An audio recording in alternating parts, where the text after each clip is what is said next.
ಯಾವುದೂ ತೊಂದರೆ ಇಲ್ಲ. ಡಿ ಕೆ ಶಿವಕುಮಾರ್ ಸಿ ಎಮ್ ಅಕ್ಕನಪ್ಪ ಅಂದ್ರೆ ಆಶೀರ್ವಾದ ಮಾಡವು. ನಿನ್ನ ಆಶೀರ್ವಾದ ಬೇಕಾಗೈತಿ ಡಿ ಕೆ ಶಿವಕುಮಾರ್ಗೆ. ಯಾವುದೂ ತೊಂದರೆ ಇಲ್ಲಾರ ಸಿ ಎಮ್ ಆಗ್ಬೇಕಾತ. ರಾಜ್ಯದ ಮುಖ್ಯಮಂತ್ರಿ ಡಿ ಕೆ ಶಿವಕುಮಾರ್ ಅಕ್ಕನವ ಅಂದ್ರೆ ಆಶೀರ್ವಾದ ಮಾಡು.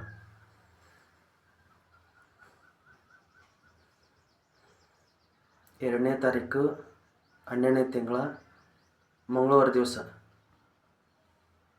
ನಿನ್ನ ಆಶೀರ್ವಾದ ಕೇಳಕ್ಕೆ ಬಂದೀವಿ. ಆಶೀರ್ವಾದ ಮಾಡು.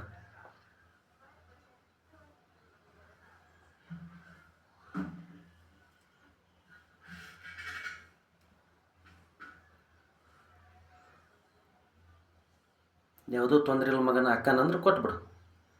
ಆಶೀರ್ವಾದ ಮಾಡು. 100ಕ್ಕೆ 100 ಆಗ್ಬೇಕಾತ. ಅಕ್ಕನಂದ್ರೆ ಆಶೀರ್ವಾದ ಮಾಡು.